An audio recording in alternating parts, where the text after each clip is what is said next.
he went to the NRA and bragged about not enforcing our laws.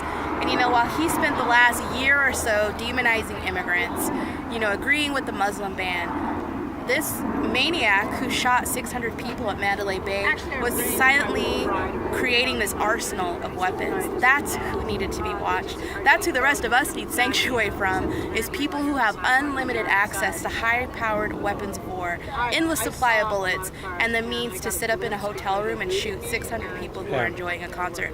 Adam Laxalt needs to answer for that instead of, sitting in here and talking about some Nevada that doesn't exist. Now, you mentioned sanctuary. Both Laxalt and it looks like his likely running mate, State Senator Michael Roberson, who's running for lieutenant governor, have both said a lot about so-called sanctuary cities, that they're afraid they pose a security risk because immigrants can walk around freely. Well, immigrants should be able to walk around freely. Every human being should be able to walk around freely. Immigration laws are enforced in every single city in the country, even cities that have sanctuary policies. And sanctuaries that do have sanctuary policies have less crime because immigrants feel more welcome to actually work with the police, work with their neighbors. We saw after the shooting, people who were undocumented or not U.S. citizens but had a legal status not going to the police, not going to the FBI, witnesses and victims of the shooting. And how are you going to solve that if not all the witnesses are able to come forward? Mm-hmm. And we know that today is actually, this week in 1908, folks, kind of the Robersons and the Laxalts of the time, burnt down Chinatown in Reno. And just a fit of nativist furor, they had a problem with all these immigrants coming in, and they burned down the town.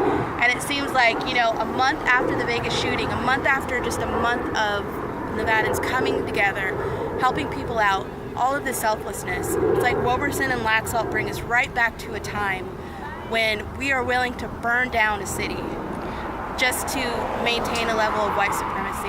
Yeah. And I think that's why we're out here in this hot sun in the middle of the day, because Nevadans aren't putting up with it. Trump really energized a lot of people, and it made us wake up and pay attention. And I think people, even in an off-year election, are really going to be paying attention to what's happening. Yeah, and finally, if Mr. Laxalt had come out here at some point, what would you have liked to say to him? I have met Adam Laxalt once, and he was too scared to even look me in the eye. He barely shook my hand. Really? And just kind of pushed past me and blew me off. When I just really tried to have a conversation specifically about immigration, if he would like to talk to immigrants who were affected by DACA and DAPA, just to understand what their lives are like, and he was unwilling to even be a man and look me in the eye and have a conversation. So he wouldn't say anything to you? I know he would be too scared to even walk across this parking lot, let alone come over here and have an adult conversation with anybody standing over here. Well,